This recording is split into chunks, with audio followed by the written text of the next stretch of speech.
Okay, let's go. He wants to jump 1,000 cars. Sir, you have 1,000 cars. I don't think I'd attempt to try this stunt. Or we owe this horsepower to Uncle Sam. Too many cars. Car. You know, roses would be... Like I put my beer belly on it. If you can't immediately tell somebody how many cars you have.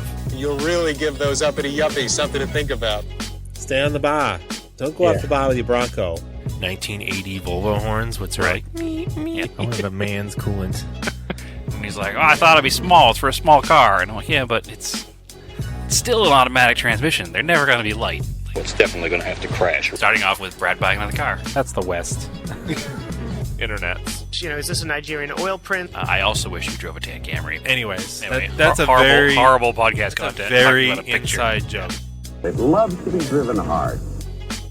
All right, welcome to another episode of Auto Off Topic. Hello, Brad.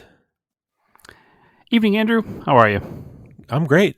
Hey, we got something new, or I guess it's new for people. We actually have some guests tonight. We have Mercedes. It's new. And, It's been like a while. It's Yeah, been like I don't know. They may have been our last guest. It's been some time since we had a guest on. possibly. So we've got Mercedes and Andy Lilienthal. Hey, guys. Hello, hello. You know what I meant to do was look up and see which episodes you were on in the past, and I forgot, and then all that time. So We'll add it in post. I will. I've got some. I got a little Mitsubishi trivia Oh. to start because I know we're big Mitsubishi fans here. Mm-hmm. If they get it wrong, are they not allowed to record? Not really wrong, but it's it's like a thing. Like, did you know more? Like, Okay. I only learned this like 2 days ago, and because we just had the Summer Olympics, right? Yep. And the next Summer Olympics is going back to LA. Mm-hmm. Yes. And the last time they were in LA was 1984. Was the Summer Olympics. Mm-hmm. What I didn't realize, because normally the Winter Olympics and Summer Olympics are not on the same year. Right.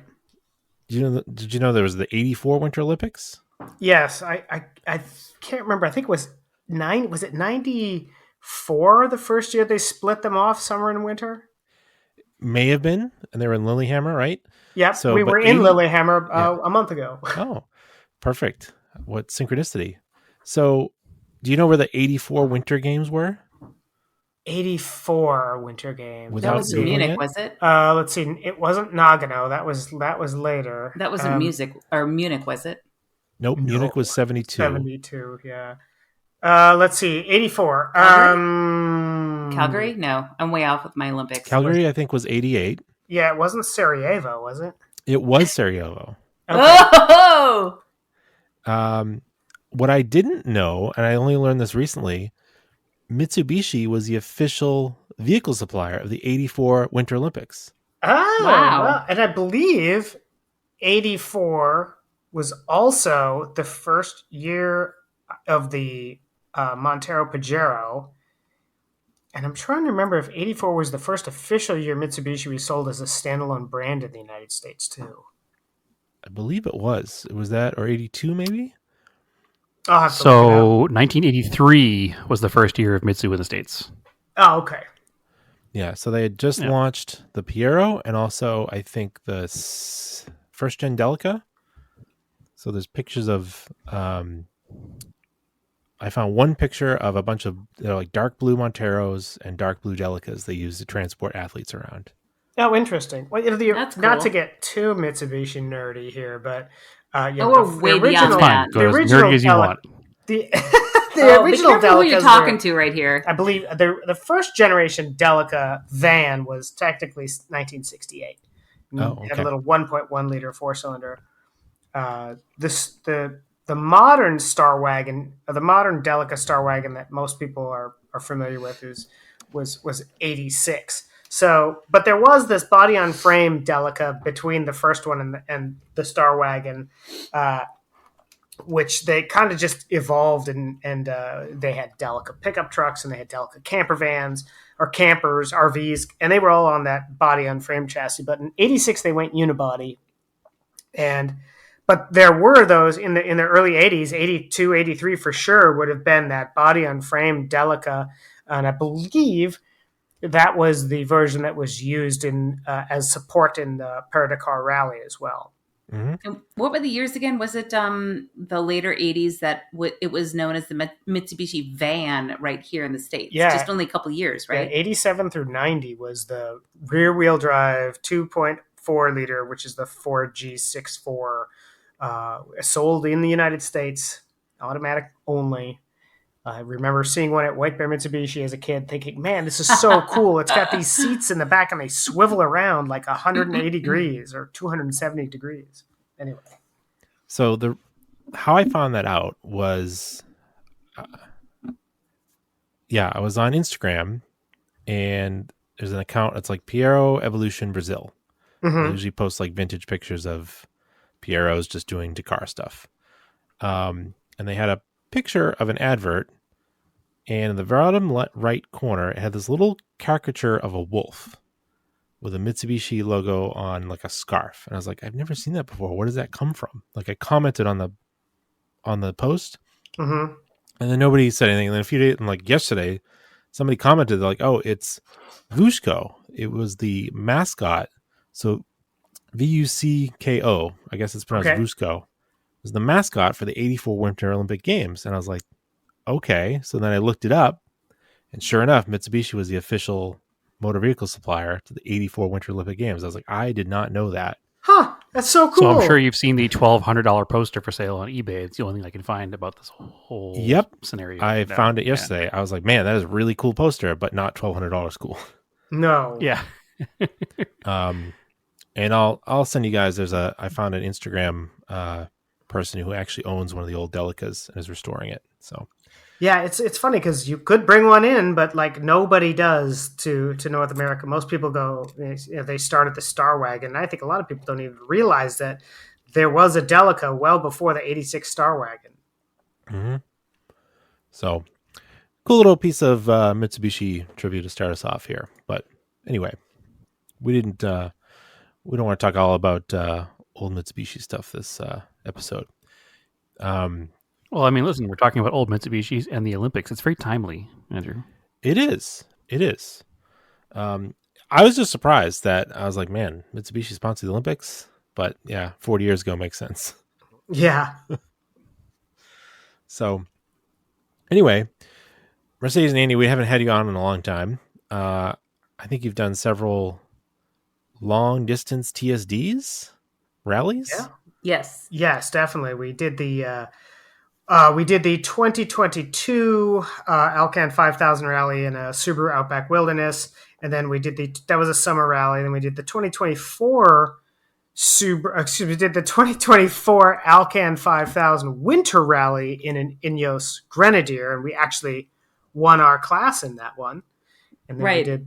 And both times we partner with the manufacturers too. So that was a pretty cool experience with both manufacturers. Yeah. And then we just got back from Europe where we did the 2024 Baltic Sea Circle Rally, which was not a TSD rally, but a rally nonetheless. And we actually used a Volkswagen ID Buzz, an electric van. We did 7,500 plus kilometers over 16 days and visited 9 countries. Yeah. And we got the vehicle on loan, but we basically paid for all of the expenses and all the rest of that because that was our 20-year wedding anniversary gift to each other. Nice. That's right, because nothing says love like sleep deprivation Congratulations on 20 and years. getting lost a lot. So. Well, thanks for the congratulations, but yeah, like Andy was saying, there's nothing like a congratulations to each other about, nothing like a sleep deprivation, hunger, and, extreme. Where are we this time? And getting the chargers to work because payment is quite interesting. We'll get into that in a little bit, but trying to pay for all the chargers and Love is a weird thing. Yeah. At least when it comes to the Lilienthal household. Before we get into the whole thing about the charging and the event itself, ID Buzz, is that available for purchase in other places in the world as a consumer? Yes, it's been available since 2022 in parts of Europe. So it has been available because that thing has been for- teased to the Americans for. Oh, It yes. feels like my entire life. Yes, Yes. actually, since Columbus first stepped foot. No, Right. it has been. We have been told, not much, but we have been told that we can expect it as a 2025 model debuting in Q4 of 2024. That's all we know. That's all they'll tell us. So That's like now. the U.S. will. Q4 is coming up, yeah, Right. and It's- so. Yeah. I will say that the version we had was a short wheelbase with the smaller power plant. That is not coming to the United States. We're told we're getting the long wheelbase with the both the middle and the higher end power plant, which is over 300 horsepower, all wheel drive. Frankly, after having driven over 5,000 miles in the ID Buzz with the small power plant. 4,771 miles to be exact. Yeah, not that we were counting, but you know who the navigator is, by the way. this is true. I don't know anything except just right Driving. foot, just gas on the right and brake on the left. Right foot throttle, left foot brake. Yeah, I can steer a car pretty well. But anyway, but yeah, so we've been told we'll be getting the two more powerful powertrains, which is fine. The ID Buzz with the small one would do 150 kilometers an hour on the Autobahn, which is 93 miles an hour, but that was it. It didn't accelerate super fast, like 0 to 60 in 10.2 seconds, like a Subaru Crosstrek. But otherwise, it was really, really cool. Right. Yeah. And I mean, as far as the 150 kilometers per hour, we only tested that on the motorway when we were using a highway joker. We'll get into that, or motorway joker. We'll get into more of the rally specifics in just a little bit here, but had that up there for like maybe 3 seconds and then brought that back down. And that was on the Autobahn in Germany when there was no speed limit. But I just wanted to add a point where in the US, I went to the global reveal of the ID Buzz, the long wheelbase ID Buzz, and my article via Hooniverse dropped on June 7th, 2023. So just wanted to make that known that was the global reveal. That was in Huntington Beach, and that my article dropped then, and that was June 7th, 2023. So that was over a year ago that reveal had. Yeah, I feel like they announced the new Beetle in '98, and they were like, "Hey, the bus is coming next," and like the same time. Right. It's been the same ever since. And now, 98 new Beetles are all in junkyards. So right. Well, it's interesting. When we went to Iceland, we had a trip in Iceland, and we saw our first. I mean, other than the reveal that I went to. The first one I saw on the road was actually a taxi cab driver with an ID Buzz, and he was driving like he stole it. It was insane. Yeah, that was Iceland 1 year ago this week, actually. Yeah, it was, because all of my Iceland stories are coming up on social media right now on Facebook. It's pretty funny. But we tried our best to keep up with them so I could video it, because I'm like, Andy, we gotta get it. There's a buzz. And we were so excited to see what on the road. We weren't expecting it. We figured Europe, yes, we didn't think that they were released yet in Iceland. And for the life of us, we couldn't catch up to that guy. He was so wicked fast. I'm like, and that and how we realized was the slowest motor. Yeah. Well, it's a Volkswagen van. It's not supposed to be fast. So you were surprised. Yeah. Slow car, fast house. But it was so much fun to drive. I mean, Andy as a driver, you can talk about those elements as far as the driving aspect of it. Yeah, it really was surprisingly fun to drive. Of course, all the weight's down low and whatnot, but it had big, I believe they were 20-inch, maybe even 21-inch wheels and tires. Two different set of wheels. Yeah, and size wheels. It really handled well. Volkswagens usually have really good driving dynamics, and that definitely floods over to the ID Buzz. And we were on some back roads in Sweden with some other competitors that were in BMWs, and I can't help but think they were probably like, well, I'm surprised this thing can keep up. Well, we might want to speak a little bit about the rally specifics. So the Baltic Sea Circle Rally, before we kind of get a little bit too deep in this. I want to know how you found out about this rally.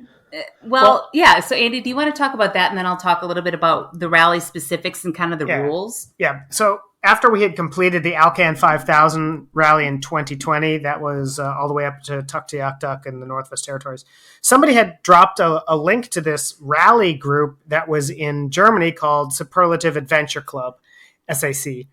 And I remember... It's called SAC. Nobody calls it SAC. Right. It's called SAC. I was just spelling it out, yeah. Right. So, and I was like, I looked on it, and they had a whole bunch of different rallies, like 6 or 8 different rallies throughout Europe. Some that went around the UK, some that went all the way down to Monaco, and some that went over the Alps into Italy. But there's one of their longest rallies was called the Baltic Sea Circle Rally, and it went through 9 countries. Actually, at the time, it went through 10 countries because it still went through Russia. It does not anymore. And I showed it to Mercedes. I'm like, check this out. And she's like, oh my God, we got to do that someday. I'm like, yeah, that looks amazing. Like, someday we'll do that. I don't know how we'll do it, but we'll figure it out someday. And there's a will, there's a way. Right. So anyway, long story short, we ended up doing the rally, partnering with Volkswagen on a loan. So. Right. Yeah. They gave us the vehicle. And like I said, we gifted the rally to each other. We don't want to see our credit card bill. Actually, we paid it all off beforehand. But right when we got the bill, we paid it right away because we're like, that's kind of expensive. But, it was a trip of a lifetime. It was a challenge of a lifetime. But, this was a completely different rally than, let's say, the Alcan 5000 rally. And so rolling into some of the statistical things as to the requirements, the Alcan 5000 rally is what is called a time, speed, distance rally. So it's a precision-based competition. So you have to be perfectly on time, en route, and it's up to you to figure out the time element of it. So when you're doing the timed portions or the actual on course and en route part,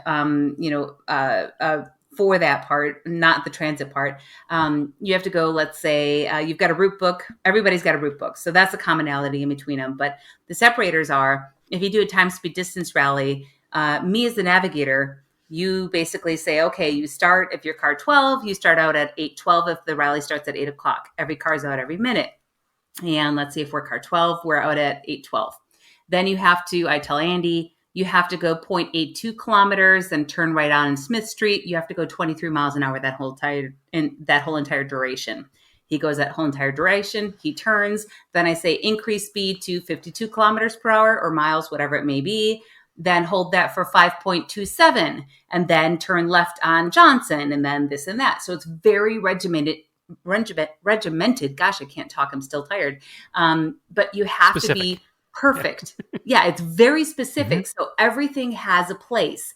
The Baltic Sea Circle Rally is very different. And so we didn't quite know what we were getting ourselves into. And long story very short, it's a fun run. It's almost like the choose your own books or choose your own adventure books. If you remember those as a kid, where you're like, if you want to have this ending, turn to page 42. If you want to do this, turn to page 72 or whatever. And sure, they give you a suggested, if you want to see this, ancient church, medieval church, go over here, but it'll add a little bit of extra time. And if you want to go here, go, do this and that and this, whatever. And here's extra tons of reality challenges and daily missions and blah, blah, blah that you have to do that are off the wall, stinky, fun, crazy, whatever. While you're doing this, you have to, figure all of that out too. If you wanted to do that, some teams did, some teams didn't. We tried, we did as to a best of our ability and go from there. And so, but they gave you the idea of where you could potentially camp-ish. You didn't have to. You could go wherever you wanted to. So there wasn't a designated spot to camp or to stay. You could stay at the Taj Mahal if you wanted to. You could stay at a hotel. You could wild camp. You could camp, with your best friend if they happen to be in Riga, Latvia, where they lived. So it was all up to you. And that was a lot harder than what we were expecting. Yeah, in the United States or around here, we call that I've heard it called a gimmick rally. Yeah, you could call it that. Yeah. Sure. And just the things we, went like Mercedes was talking about, like Alcan 5000 is some big rally days. So when we heard, 300 miles a day, not a big problem. But when you go to Norway and because we weren't on those motorways and the speed limit is 60 kilometers an hour everywhere, it took forever to get anywhere. And Andy, you should add to that the motorway fact. I don't think I mentioned that. Oh, yeah. So one thing, no GPS. But the other big rule that they were quite explicit on was for the Baltic Rally. Yeah, was stay off the motorways and take the back roads. Right. You're allowed 3, like Mercedes said earlier. You're allowed 3 jokers. Motorway they jokers. Call them jokers. Up to 300 kilometers to help you get faster. If you needed to make up time or something like that, you could jump on a motorway.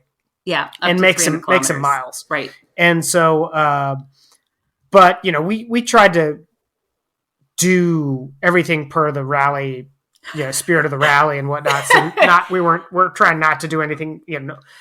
We had to use GPS for finding chargers, right? Yep. But we had paper maps, and we have the ridiculous photos to prove it that we were using them. But in the first couple of days, we were trying to figure out what justified a motorway. I mean, we know the Autobahn's a motorway, right?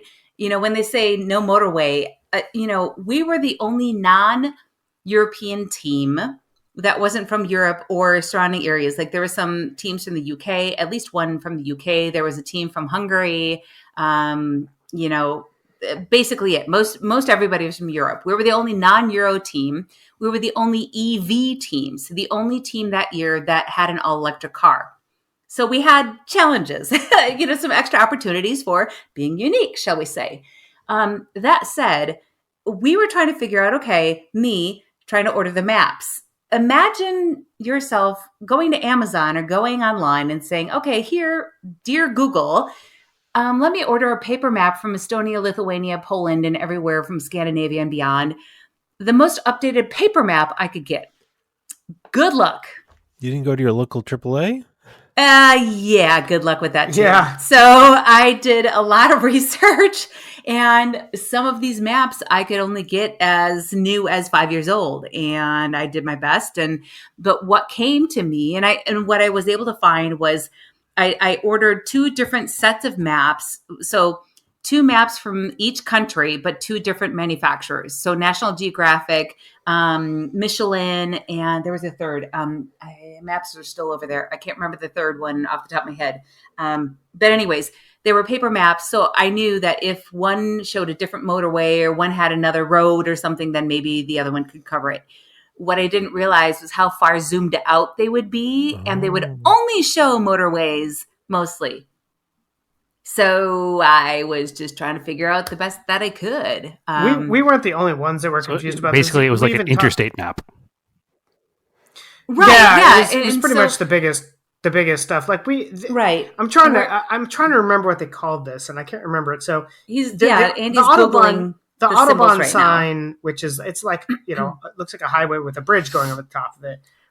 Those were universally looked at through Europe as motorway signs, and we were supposed to stay off those. Now there was another one, and I cannot find what it was called. He's Googling symbols. But they had a sign that was blue, and it had a sign, a symbol of a car. A car. That was okay because that was technically not a motorway. And we were talking with some Germans on before we were hopping on one of 5 ferries that we took on this event, and they were saying, "Oh yeah, here, like." So there's this sign with a car, and they were saying that they thought it was maybe just like a snow route or something, and they said they think that was okay. I don't think it was a snow route, but so we can just say that the rally's rules and regulations were pretty loose in that fact because they only had the Autobahn motorway sign pictured, but they weren't very regimented that way. So the first couple of days, Andy and I found ourselves, let's just say, on farm roads, so much so that they were dirt and gravel, that we were going maybe, 30 kilometers an hour or 40 kilometers an hour, and they were barely wide enough for a damn tractor to go down. And we're like, we have to make 7,500 kilometers up in 16 days. How the hell are we going to make this happen?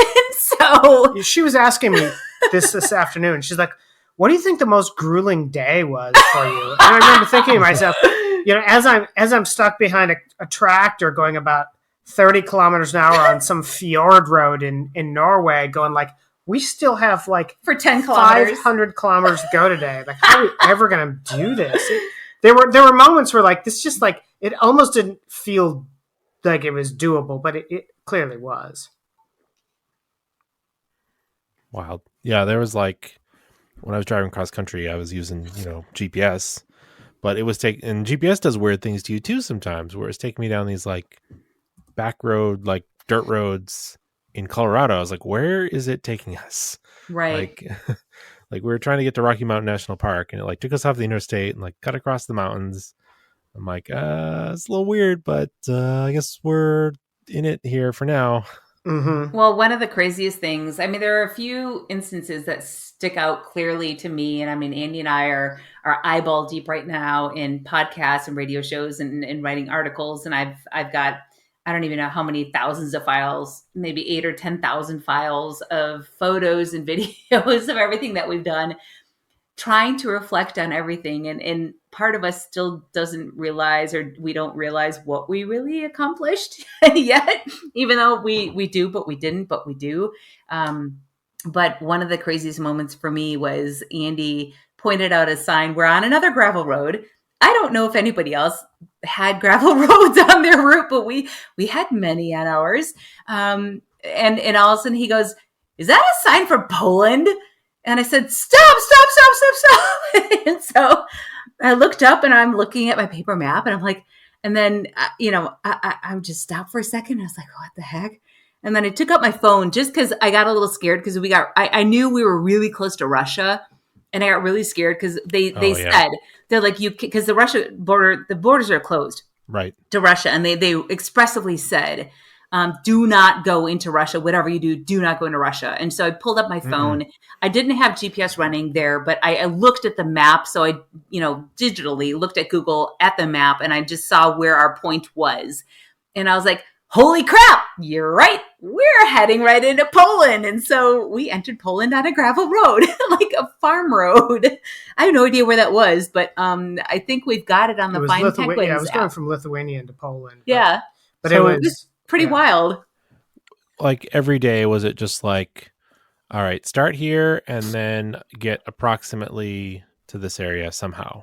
Yeah. No. Well, so the route book, yes. Which was this kind of choose your own adventure thing, generally had a day-by-day synopsis of, you can see this and you can see this. And we recommend camping along the shores near Falkenberg, Sweden, or something like that. Right. And so we would try to get to that general vicinity. At least the minimum of that. Yeah. For the first several days. And then we sort of realized, like, hey, if we push hard, we can just get to Helsinki for the night. We'll get an Airbnb and we'll have the next day in Helsinki, which sort of happened for us, but that's a whole nother story about singing karaoke till 4:30 in the morning.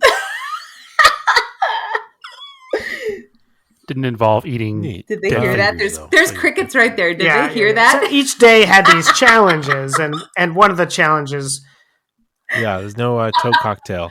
No, not this time. No sour toe cocktail this time. Each day had these unique challenges, and one of the challenges was to sing karaoke in Finland. Oh, okay. With the Finnish, yes. That was just no, thank God. No, Finnish is not an easy language. But they said there might be extra points if you had a vanilla ice cream cone and sang "Ice Ice Baby," which I don't think anybody actually did. But anyway, yeah. Long story short, we pushed on to Helsinki because we thought we would have a whole day to explore that town, and that was a city that we'd always wanted to go to. And so we pushed on, but we arrived at about 9:30 at night, and I'm exhausted because we've been driving about 600 miles. I was convinced by my navigator and wife to still go sing karaoke with other people. And while reluctant, I went, and one thing led to another. And boy, after you know it, I sang like 8 karaoke songs, and it was 4:30 in the morning. 8? So you probably sang about 30. 50 songs, actually. Let's just say 50. Yeah. All right. No. All right. So there's like gimmicks. Was there points to win the rally? Yeah, so there were points to win the rally. So there's different classes of vehicles to start with, and they're worth different points. So there is an EV or net zero carbon, essentially EV class. That's changing. So from what we understand right now, that was worth 10 points. I think they're taking the points away from us, or that classification. So we got 10 points for being an EV. We were the only EV of the rally for that year. There Too were easy. previous. Take it. Yeah, right. Yeah, take it all away. Take it all away. And we haven't even talked about the charging issues we had. But that being said, but there are different classes. So basically, it's an older car rally, which is pretty cool. Mm-hmm. So you have to have at least 10 years and older of a vehicle. So 10 to 19 years, I think they call them like young timers or young guns or something like that. Young timers, and, yeah. And I think that there's no points. And then there's like 20 years and older. And then you get like 20 plus, like each year is like one additional point. And then you get 30 years and older. And then there's, 30 plus one additional point for each year that you're older. And then they have a fun class. It's called Slow Riders. And I think it's 70 horsepower and under, right? Yeah. 70 horsepower and under. Which, think about that. It's like 70 horsepower and under. That, like, our Pajero actually makes a little bit more than that. And we took the Pajero up to the Arctic and Tuktoyaktuk in the Arctic Ocean in 2020 in the winter. And ours new made what? Barely 100? 99. 99. So when it was new. So at the crank. I don't think, at the crank. So I don't even know if ours would classify with it. Probably wouldn't. So there was a 66 Beetle. So there was a guy with a beautiful 66 Volkswagen Beetle, and he did the whole thing. Super nice guy. And we talked to him quite a bit. And he completed the whole rally in a 66 Beetle, air-cooled and all that good stuff. And then other than the car you were in, the Buzz, what was your favorite cars? Ooh. Well, let me just go back. I talked about the classifications. Let me just answer the rest of your previous question first before favorite cars. The points part. So there are points to win. They have tons, and I mean megatons of off the wall challenges, tasks, questions, all sorts of stuff that you're supposed to answer. A lot of these are meant for you to kind of get embedded into the rally, get to know your other teams, get to know the locals, get them involved, like trade. You're supposed to trade. One of them was like trade a paperclip for something that's like, I think it was 10 times its size or 10 times its weight. Somebody came back with a vice. Somebody came back with like, a broken bike frame and like all these other crazy things, and that they traded and like, what was it? Buy a sack of potatoes and like, cook it up with somebody else, like another family or whatever. And another one was like mow a local's lawn and take a photo with them and be nice to them or something. I mean, like all these crazy things, and like smelly fish and that you have to open the can of in Norway and like have it sit in your rally car and not have it tip over, and like make sure that it's there all day long. And we were told by Volkswagen we could not do that one, by the way. Right, exactly. They told, and I wanted to do it. And I had the Tupperware and I had the Ziploc bag and I had everything to seal it up to try to make sure that I could try to do it. And they knew about it long enough, or like they knew it, know about it ahead enough. They're like, don't do that. And I'm like, oh shoot. Okay, fine. That being said, is all of these, they had WhatsApp groups, 4 different WhatsApp groups. So the one with points, you had to expressively say, okay, task of the day, TD1, TD1, 2, 3, 4, whatever this is, or all these things, send photos or take actual physical photos and then hand in your rally book at the end of the day and then total up all the points. So there's a lot of navigators. There's a lot of writing up. There's a lot of statistical things. There's a lot of stuff you need to do the points and then hand it in. And as far as the rest of the stuff, some of the teams are like, I don't want to do it. I don't care. I'm just going to go for a joyride. So it was interesting. I talked to the rally owner afterwards, and when I got the final list of who actually finished and who got points, there were only 60 teams. And I thought, well, my God, did half the teams like not finish? And so there were 140 starting teams. That being said, I think 12 teams had mechanical issues to the point where they couldn't finish. And I think a few people stopped and headed home early because they had to work or they didn't want to finish or whatnot. Of the rest of those teams, about half of them decided not to play for points at all and just do the drive or just have a fun run and just be with the rally and do whatever and just go along and do whatever they wanted to do. There were only 60 people of the 140 that vied for points and finished. Of those, we finished 47th. So if you think about it, Of 140 total teams, we finished 47th. So I think of us having, like, the only EV. Now we need to segue into favorite cars and then charging challenges. I think that we did a pretty darn good job. Yeah. Anyway, so I think that sounds like you're a 500 ball club out there. You're doing pretty well. Yeah. Yeah. So favorite cars. There was a huge. Before you get into favorite cars, I have a question. You said it's a vintage car rally, yet you did it in an ID Buzz. What was there a special allowance because you were electric, or what was the deal there?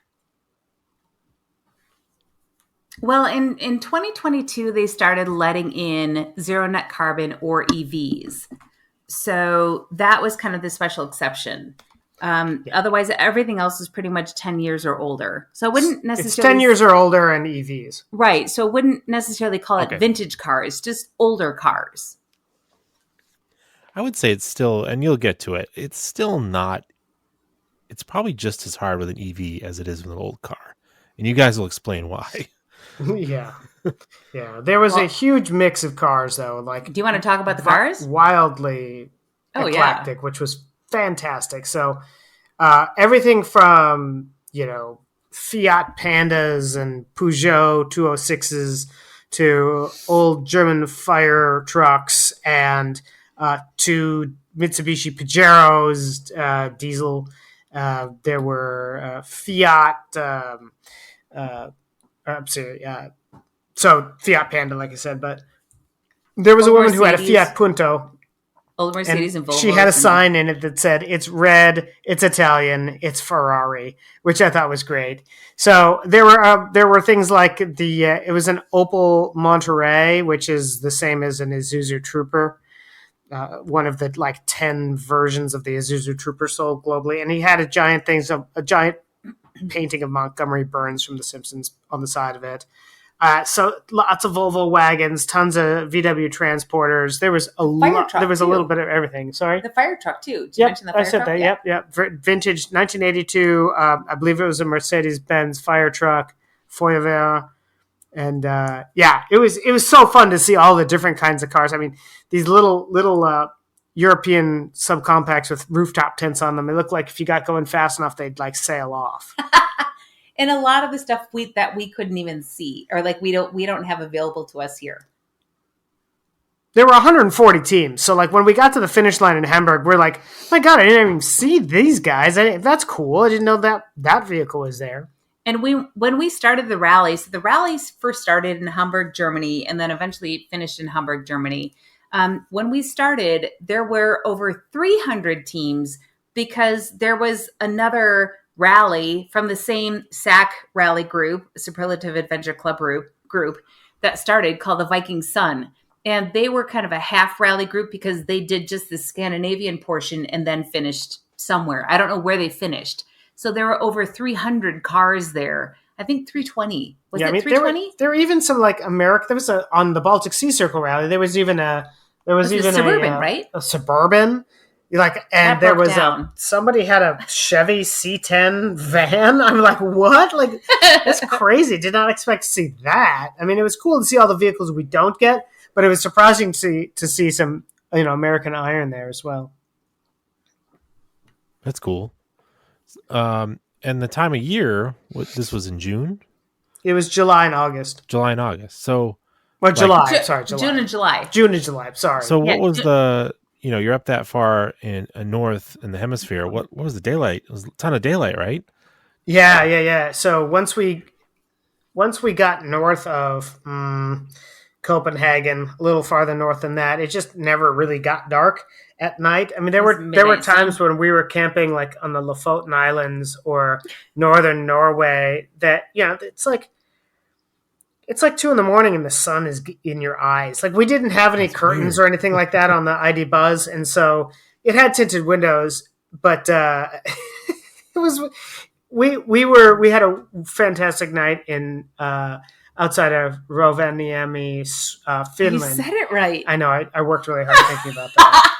So we camped with a bunch of other ralliers, and we had a super good night. And I remember thinking, we got to get up early tomorrow. What time is it? It's still light out. And I'm like, oh, it's 12:30 at night. And so It messes with your system. it really does. You've got to get used to it. And I'm still not used to being back. yeah, but it definitely stays lighter longer the farther north you go up there. Wild. Yeah. So what's it like driving an EV across Europe? Because I can tell you, Brad and I rented an EV in Florida just to go from Orlando to Daytona, and like that was a challenge to go like 100 miles. Oh, really? Yeah. Yeah. So before we left, we did a ton of research. I started to put together a spreadsheet and tried to figure out what charging companies we would need while we were there. And so I kept running into Reddit threads and Reddit discussions about charging in Europe and how, the infrastructure, everyone kept saying to me, by the way, even here, the infrastructure in Europe is so much better.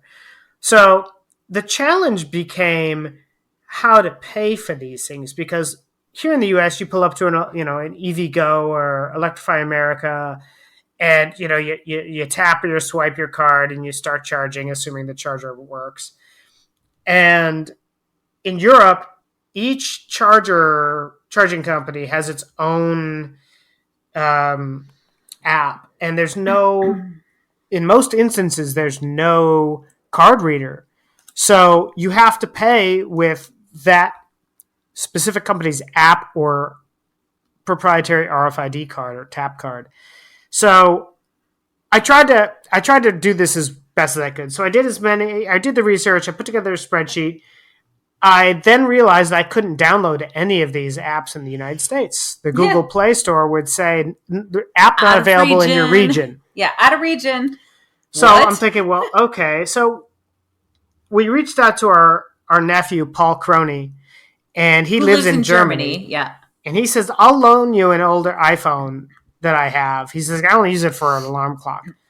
And so he wiped the phone and installed the apps that I thought we needed. And they also sent away for the tap cards or for the charging cards, because you can't get the cards unless you have the app, and I couldn't get the app. So anyway, fly over to Germany. We test it out, and it works. Okay, cool. So our first charge was on an island in Denmark, and it worked. And that really sort of eased our concerns about charging. I'm thinking, okay, because to be honest, I was the reluctant one on this with the EV. Mercedes is like, oh, we'll make it work, blah, blah, blah. And so then I think it was a bit of a role reversal once we got there. I think she was a little bit more reluctant. I'm like, oh, we'll figure it out. But this first charge worked great. So the second charge was in Helsingborg, Sweden. And we pulled up to a Circle K. Yes, the same Circle Ks that are here. And they're wildly popular in Scandinavia. But they have a lot better food. Yeah. And we went up to charge, and none of our charge cards, none of our apps would work. And I thought, crap. The dozen plus apps that we downloaded that should have worked in all 9 countries. This is after going on a slight wild goose chase trying to find a charger that was actually behind locked gates because it was closed. The store that the charger was at it was supposed to be at a Hornbach, which is like a Home Depot. But the Hornbach was closed already, and we didn't realize the charger was on premises. Anyway, so we find the Circle K, we go to charge, nothing works. For giggles, I saw that there was a QR code on the charger. I thought, okay, I'm going to try it with my US phone. Wait, for giggles? At the time, you didn't think it was for giggles? It was not. There was very little giggling going on at the time. I know the stress. I feel it. Yes. So anyway, everything is funny in memory. Yes, this is true. So Type 2 anyway, I thought, I'm sure the German iPhone would get it, but I wanted to see if I could get it with my US phone. And sure enough, Sweden let me download it. So, okay, cool. Shocking. So Circle K let us download this app called Elton, as in Elton John. I don't think there's any relation. And then, although there was a Tiny Dancer charger. No, I'm just kidding. So anyway, that's a joke. So we download the Elton app, and it allows us to charge at a lot of places in Scandinavia. Yeah, Elton ended up saving the day, little did we know. Yeah, but we got to Finland, and then Finland had there were ABC was a charger. I'm like, Oh, okay. God. And there was Okay, Ionity, and there you was... might as well talk about the ABC since you're on a roll, since So you managed the... Google Translate was our best friend, because we found out there was no... I should back up 1 second. So we have all these charging apps, some of which work, some of which don't. And they generally have a map of where the apps are, where the chargers are on the app. And the problem is like, we're not finding any. So we had third-party apps like Charge Finder, and we would use Charge Finder or Electromaps or some of these other ones. And so a Better Route Planner was another one. And so we would try to find them using these third-party apps. And so we're in Finland and we can't find anywhere to charge. And okay, in this town, there's a, it wasn't Karasjok. I don't remember the name of it. It doesn't matter. But there was a ABC. Sure, your statistical queen can look it up. Yeah, and so ABC. Okay, so we find the ABC charger. It's a fast charger. And so we go there. I'm looking for the There's no QR code to download the app. I'm like, how do I get the app? And they're like, okay, here's the website. So we go to the website, and the website allows you to download the app. So I download the app. But this was what just kept happening over and over and over. Just when you think you got it, there was then another app that you had to download. And mind you, time-wise, that if you think about everybody running in for either diesel or petrol, you have maybe a quick bio break and you fill up and you've got, if you're quick, 10 minutes, right? We had to stop and charge, and we tried to have reserves always ready, right? So we knew that, we had a strategy to say, okay, we're going to have probably no fewer than 30% in our tank, quote unquote, tank. But because we knew that if charges were broken or we had issues or we couldn't connect or things like that, that we could at least try to get farther. I always get that screwed up. But have another opportunity to connect somewhere else, hopefully. So that was our plan.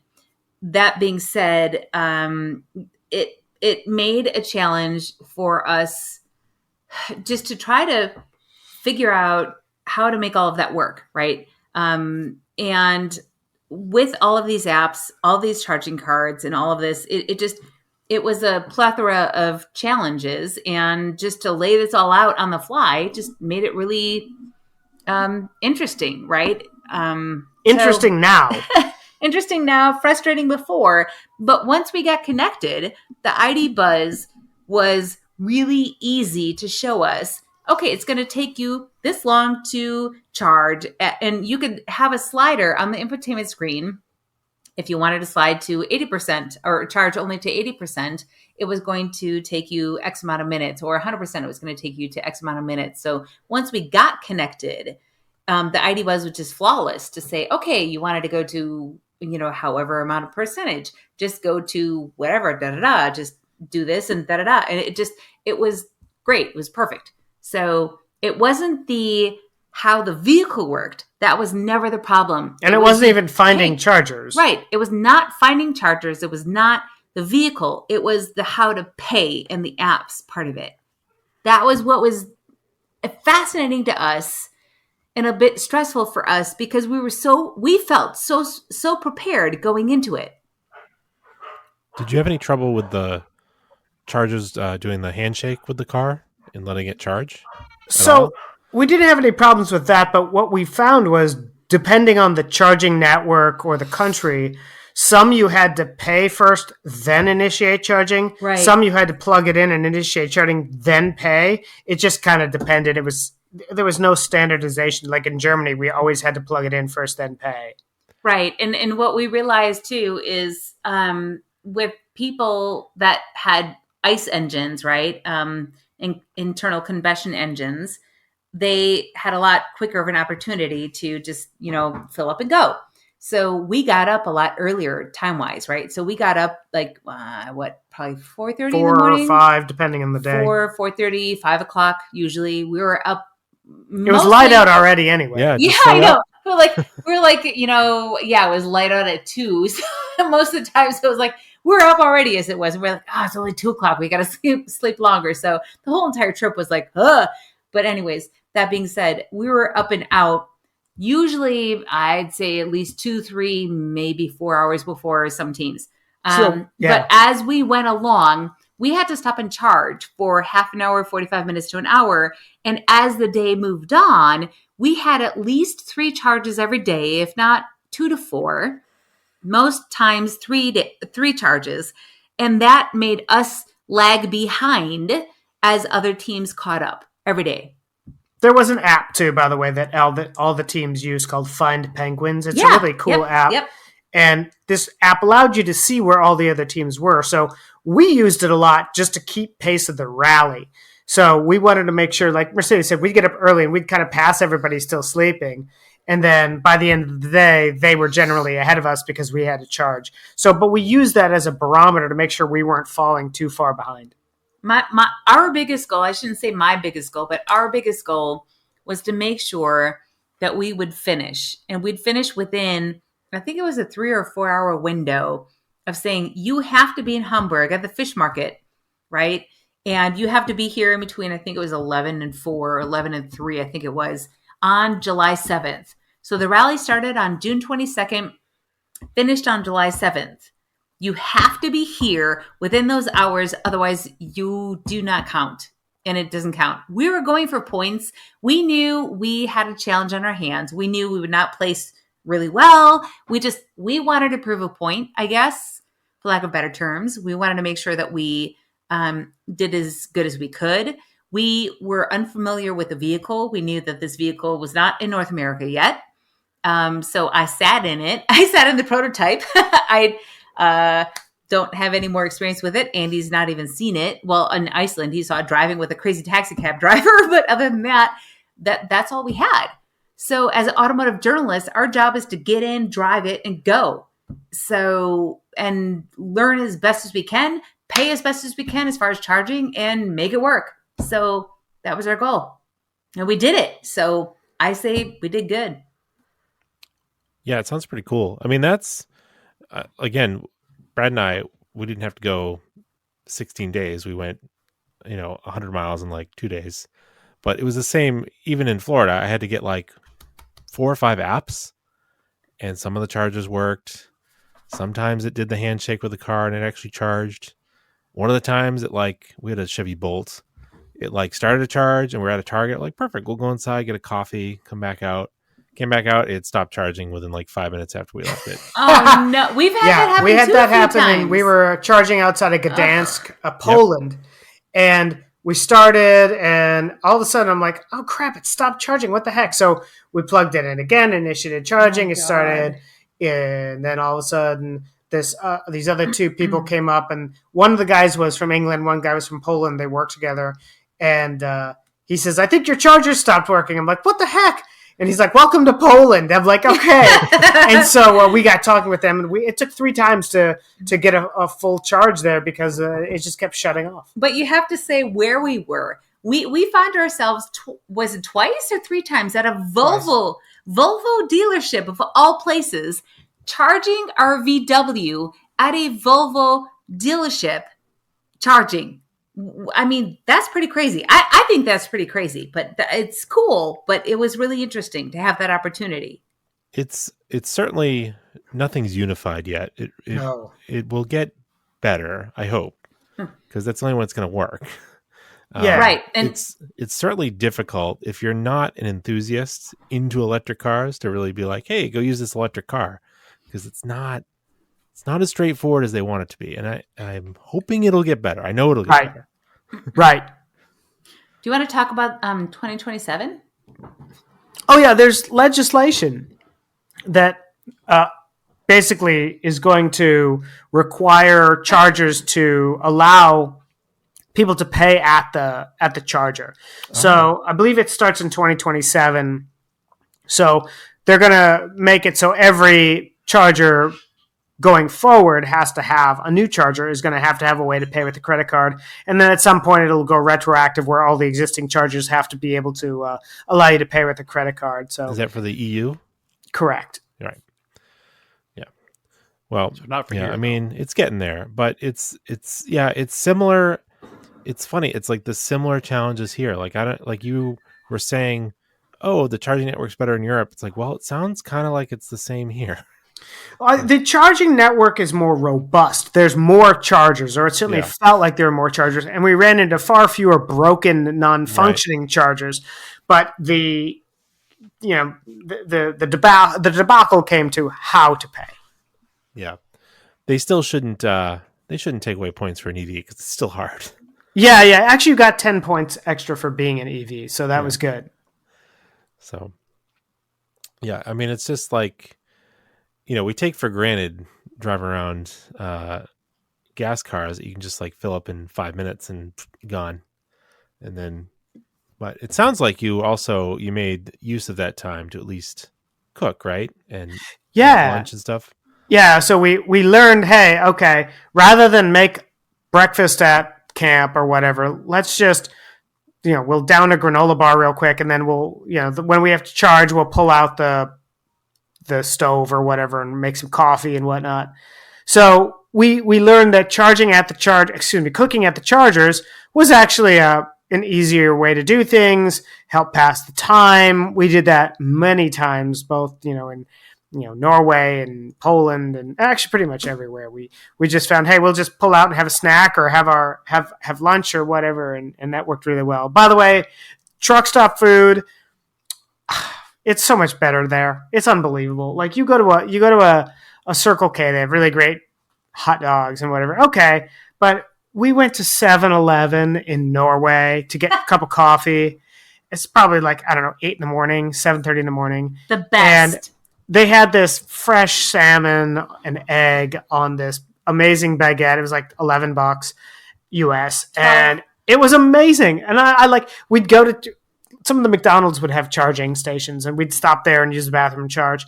And I'd walk in, I wanted to yell like, 7-Eleven has fresh salmon. Like, why would you eat here? Why do you want to eat at Mickey D's? I've actually heard some rumors and grumblings that 7-Eleven has been purchased by a Japanese company, and a lot of the ones in America are going to start having similar food to the Japanese and European 7-Elevens to try to compete with. Yeah, that would be great. Yeah, 7-Eleven is a. Go ahead. They're building some brand new 7-Elevens here in Phoenix, and they are large, and they are very, very much in the vein of like the QTs that we have here, which are much nicer and competing against that kind of stuff. Yeah, they're going to stock a lot of the same foods they have in their Japanese and the European stores here as well, starting on the West Coast. So good for us, and then moving its way east seems to be the plan. So hopefully there's 100% truth to those rumors. I saw the same thing. 7-Eleven is a Japanese company, and apparently they're known for certain foods in Japan. They have apparently these egg sandwiches or something. I saw something about that. That's what we had, egg salmon sandwich, and it was It was one of the best things I ate in the whole entire rally. Yeah, I couldn't believe it. I'm just like, man, it's like a race to the bottom in the U.S. for truck stop food, and the rest of the world. Iceland was amazing. Germany was good. The Nordic countries were amazing. Even Estonia and Latvia had. You'd stop at the convenience store and they had good food. Did you talk about the cafeteria stuff? No, a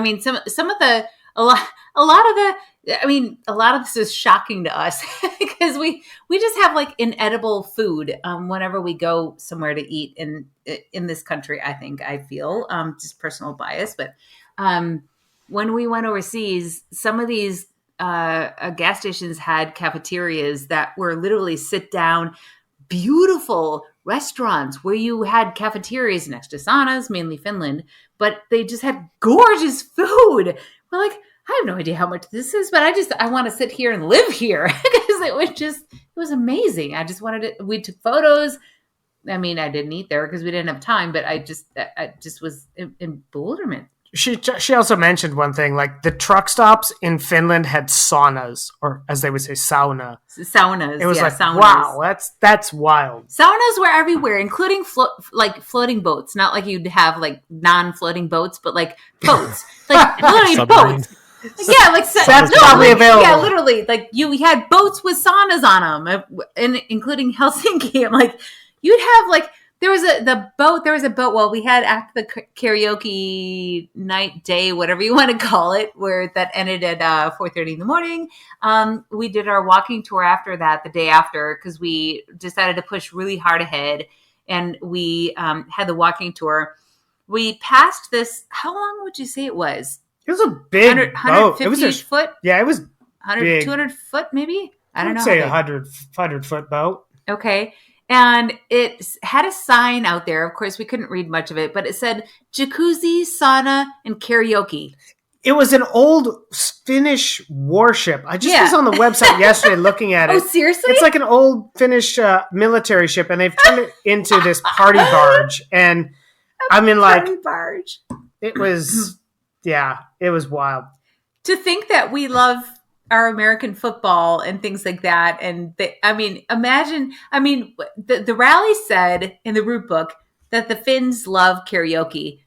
I'm not kidding when you have a previous warship that has been turned into a sauna / karaoke / jacuzzi warship. I mean, you can't make this up. That sounds cool. I haven't been to that part of the world yet. I keep meaning to get up that way, but we can give you all the pointers. So, you did this huge road trip in an EV. Have you done a huge road trip in an EV before, or was this the first time? We had done about 500 miles in Texas in a Hummer EV SUV during the eclipse this spring. But Mercedes, she has done some stuff. Yeah. In 2021, I partnered with Volkswagen of America, and I was the driver on record for their ID4 when it was the all-wheel drive version of the ID4 when it was very first released, to drive that for the Rebelle Rally. And I was the very first crossover to finish, to actually compete in and finish the Rebelle Rally with that. And so that vehicle in that rally was about 1,500 miles all off-road, mainly all off-road. I think it was probably, 100 miles of pavement for transits to connect you from route to route off-road. But that was pretty good. That was an organized event that there was charging in the evenings. Right. So it wasn't really a road trip, but she still did quite a bit of miles in an EV. Right. Yeah. It was 8 days of competition, 7 days of scoring. You had base camp at the end of the day where you had the opportunity to charge back up, but it was still up to you to not run out of charge during the day, which was a huge feat in itself because you had to plan your own route to hit probably 20 to 30 different checkpoints. You didn't know the terrain. It could be heavy rocks, bouldering, silt, sand dunes. You just didn't know. You didn't know how many miles you would hit. You didn't know anything. And it was all no GPS, map and compass based. I was the driver. I had my navigator, Emily Winslow. I've partnered with her for multiple years. She's awesome. And it was a huge challenge. And so Volkswagen of America said, hey, we want you to test this. And they sent me out to the East Coast to drive the all-wheel drive ID4, and went ahead and I drove it. And then literally a few days later, they took one of the actual media vehicles from that drive event from the journalists and shipped it over to the West Coast and had it built up mildly, and kept the stock height and built up for the Rebelle Rally, and away we went. Not in Estonia. Not in Estonia. Yeah, this one was for the U.S. This one was the Nevada and California deserts. So we started near Tahoe and pretty much finished near the Mexico border. So I bring up Estonia just because it was in Estonia that we realized. I'm sorry, it was in Latvia. It was in Latvia that we realized that while we could use Tesla chargers in every country we had been to that we tried, we couldn't in the Baltics. So Estonia we were in Riga, Latvia overnight, And we had to drive 43 kilometers around a city of 650,000 people to try to find a charger that worked. So some of the areas in Europe are more advanced, like in Norway. Norway's charging was incredibly easy. And in the Baltic nations, Estonia, Latvia, Lithuania, as well as Poland, but really Estonia, Latvia, Lithuania, it was harder to charge. But we had the most broken chargers in Norway. There were also more chargers in Norway than anywhere. It was fascinating to log everything. Mind you, I've probably got a 50-page document of everything I logged along the way because, I like statistics. So, Yeah, it seems like the use case for having an EV is if you want to be able to charge at home. Like that seems like, and you're just driving to work every day, charge at home, no big deal. Right. It's when you try to push it currently on like a long road trip, it's a little bit trickier. So, yeah. I've said this a few times. There's no reason to have done this rally in an EV. Like there was no requirement, anything like that. Unless you're doing it to prove a point or you're automotive journalists like we are, there's no reason to do it. We were the only EV this year. The rally, we were told, had been done about 10 to 12 times by EVs in the past. And it's definitely adds another layer. But, most people are just charging at their house, going to work and running some errands and coming home, and it's all good. I mean, if you think about it, most of everybody that has an EV stays within a certain bubble, right?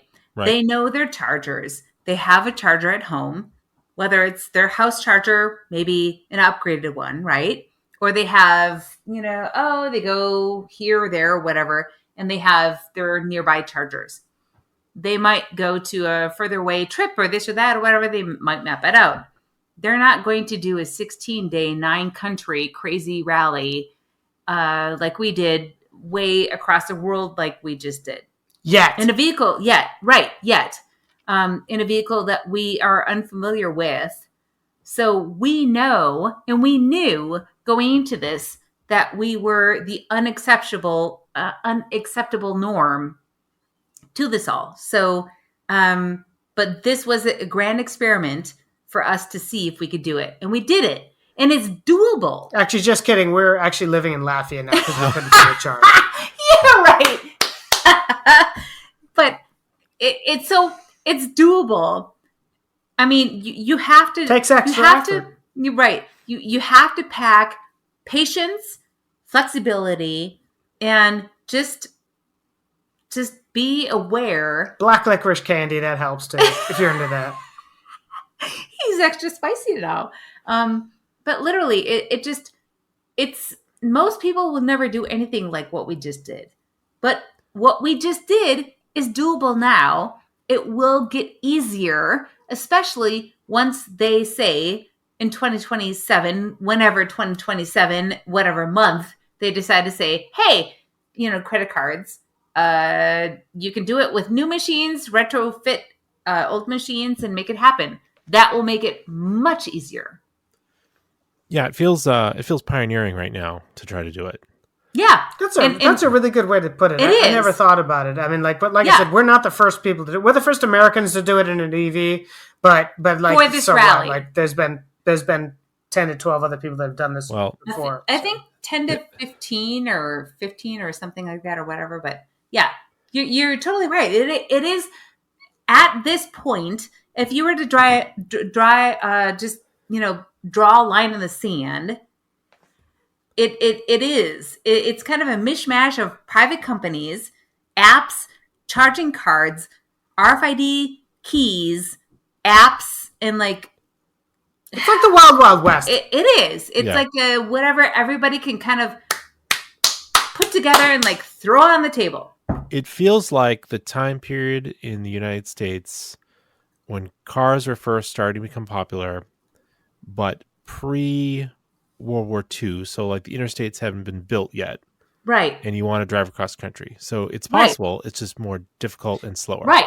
Yeah, we keep saying, I've told a number of people, at some point there was no gasoline infrastructure. Yeah. And listen, I'm not a person that is a drum beater for, making everybody, change over to EVs. Like, the bottom line is it's a part of the automotive landscape right now worldwide.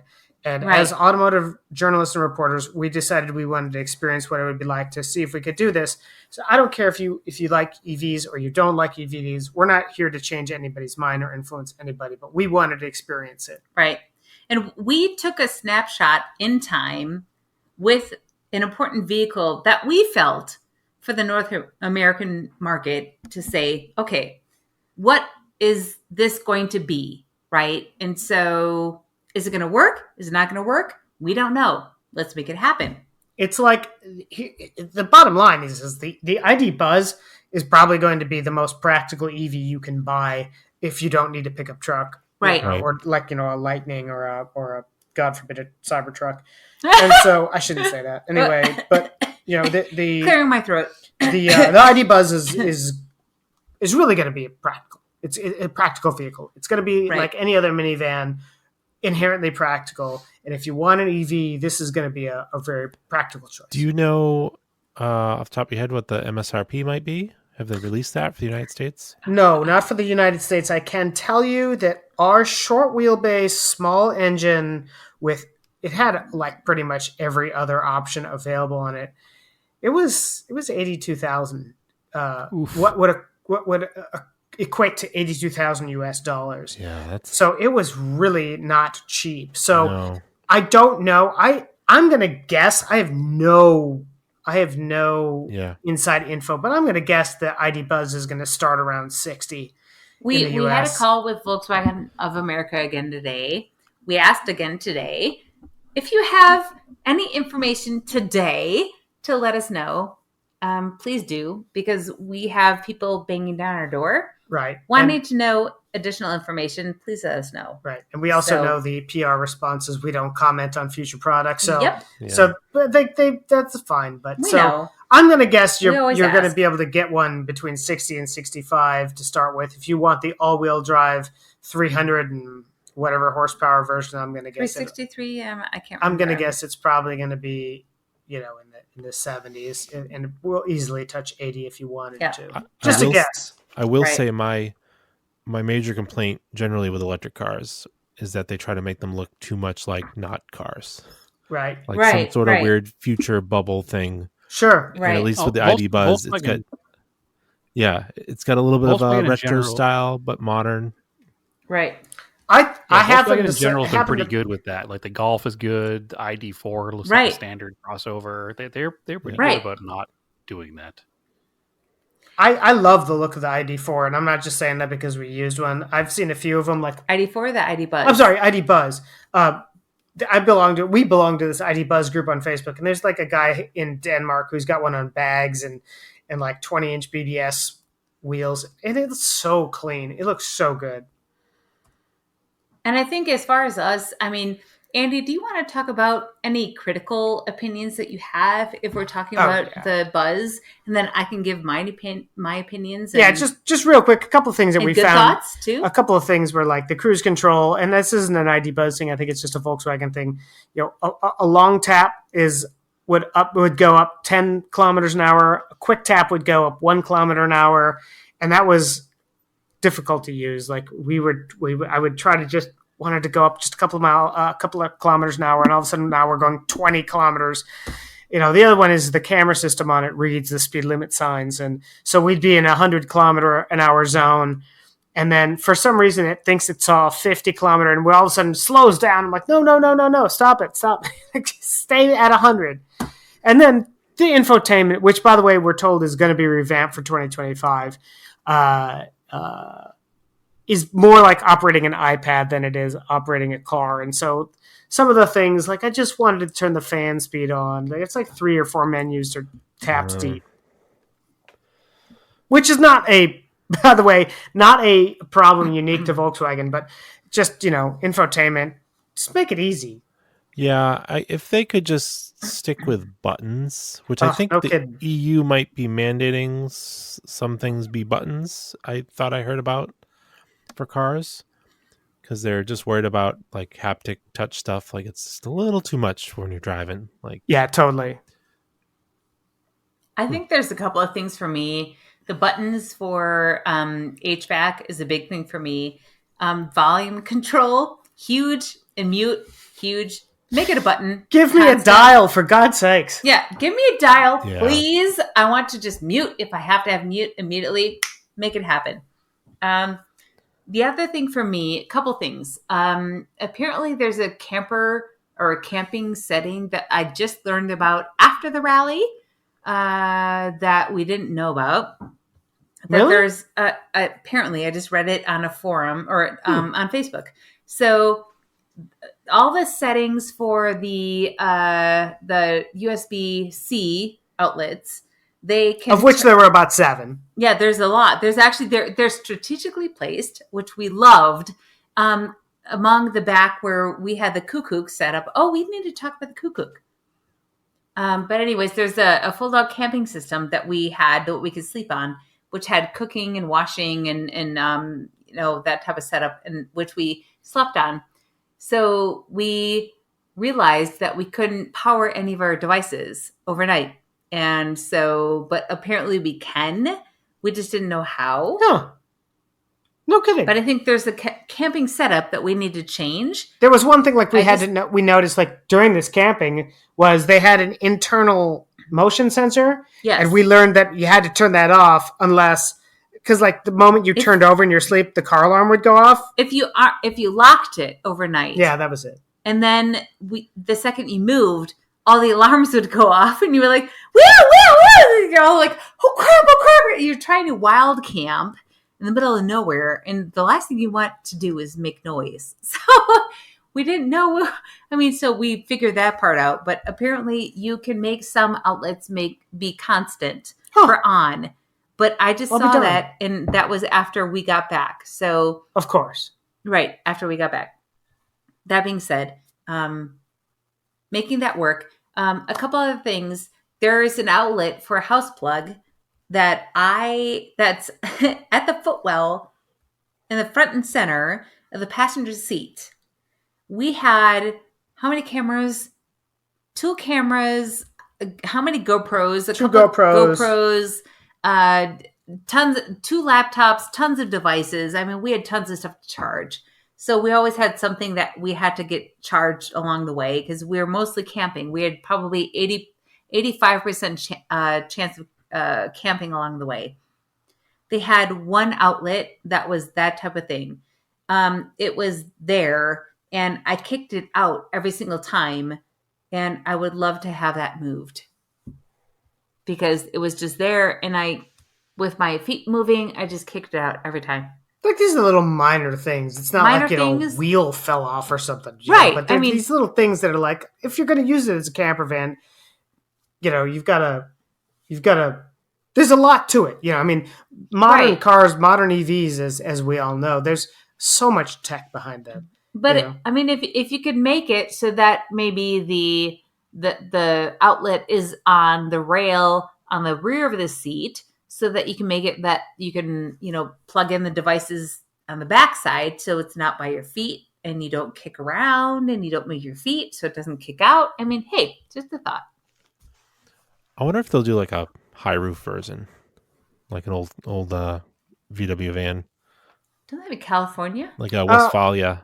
Yeah, they've talked about there keeps being this I don't know, like rumor that they're going to come out with a California version, which is kind of like the factory supplied pop top and with all the camping goodies. And so I know they had initially said there wasn't enough demand for it, but yeah, I don't know. It'll be interesting. Sure. So, would you do it again? I would do the rally again. I'm not sure I would choose an EV though, to be honest. I would love to do the rally again. The SAC rally, so SAC does so many different rallies. I would love to do it in winter, and I would love to do the highest summit one. Oh, European Mountain Summit, yeah. Right. Oh. They pared down on their rallies right after we came back.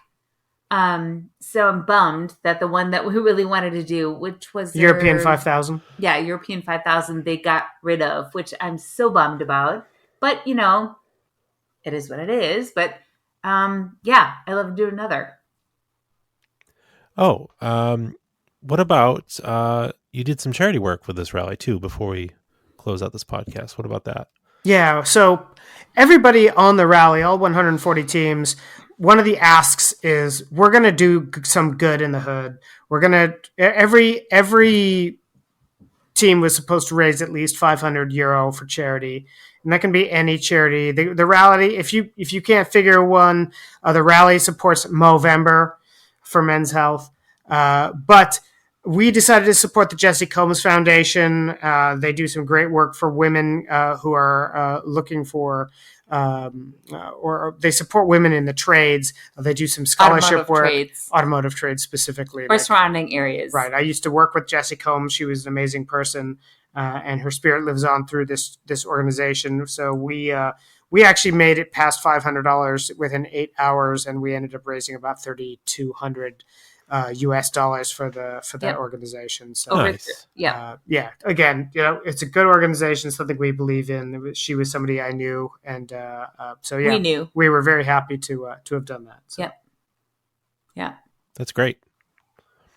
Well, do you have any? Do you have any other adventures coming up you want to plug or tease? Oh, well, we'll be in Pennsylvania here this weekend for Subi Fest, Boxer Fest, technically, one of the Subi Fest events. I will be most likely going to Overland Expo Mountain West, and then Alcan 5000 2025. We're starting to put feelers out for that, and we haven't chosen a vehicle or anything like that, but we are already signed up to do it. I believe we're officially car 10. And but we're planning on doing that. The route is a little bit different than it has been in the past. Very different. So, but 5,000 miles over 10 days throughout the U.S. and Canada. Every summer. Quite a bit of Alaska, which is a summer rally. So, right. That's about a year away. But plan. Yeah, I think you need to do an EV.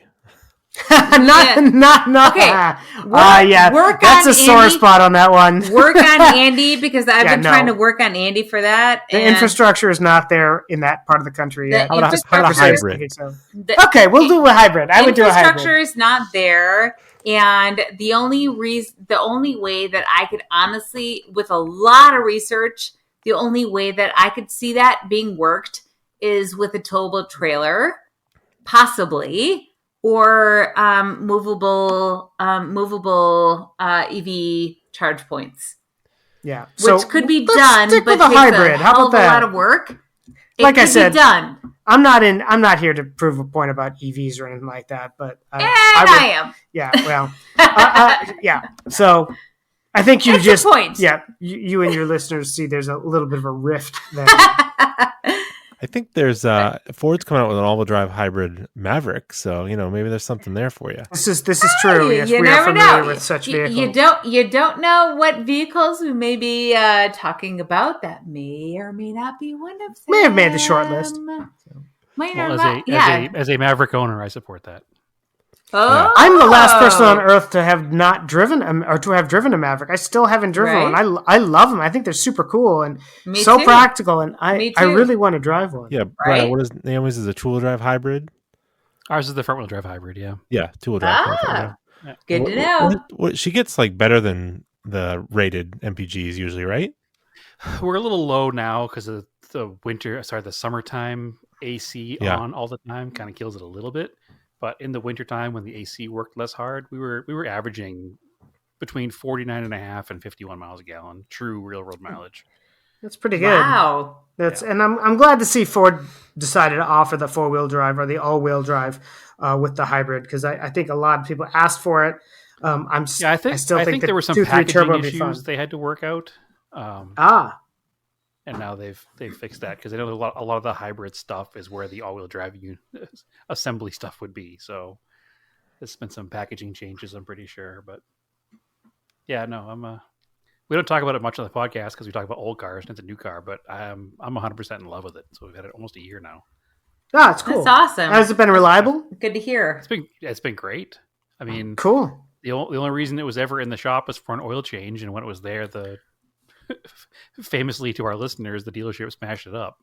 So it Yeah. was down for a while for that. But other than that, it's been fine. It's been great. It's been a great car. We've driven it Just out of a couple of road trips. just out of curiosity, did you consider a Hyundai Santa Fe or Santa We did Cruz? not. We did not. Okay. Which Okay. is funny because we were coming out of a Hyundai. She had an Uh-huh. 11 Sonata that she had for almost its entire life. I think she bought it in early 2012. And she just fell in love with the Maverick, and the price point of the Maverick was really what brought us there because Sure. the Hyundai with equivalent options was like 12 grand more. So Oh, wow. it just didn't make any sense. Wow, really? I mean, it would have been easier to get the Interesting. Hyundai. We had to order the Maverick and then wait 376 days for it to come in. Ooh. Wow. Or buy Seriously? one with a markup. Yeah, it took a long time. Aha. Yeah. Wow. Well, I've driven the Santa Cruz and found it to be a lot of fun, especially on road. So, I one of these days I'll get myself into a Maverick. I've yet to drive Come on down to one. Phoenix. We'll take it for a ride. Yeah, you go. Challenge accepted. All right. Andy and Mercedes, where can people find you? We are crankshaftculture.com, or we are Crankshaft Culture, and our website is crankshaftculture.com, as well as pretty much all of your usual social media sites, Instagram, Facebook, YouTube, X, on and off, a little bit of the TikTok. So, but yeah. Yeah, and we're right in the middle of doing our Baltic Sea Rally rally recaps. So we're on day 12. You can of 16. You can find us via Latvia right now. Yeah, we're on Instagram. We're currently in Latvia. Yes. Nice. All right, cool. So you can follow Auto Off Topic Podcast on Facebook and Auto Off Topic on Instagram and Threads. I am Raced in Anger on Instagram and Threads. And Brad, where can they find you? I am TSISS350 on Instagram and Threads. All right, cool. So as always, keep your cars analog and name the roses. And thank you to Mercedes and Andy for coming on. Thanks for having us. appreciate Great to be there. Thanks for having us. Appreciate that. Once again, we are living vicariously through your world travel driving rally stories. Thanks so much. All right. Have a good one. Thanks. Thank you.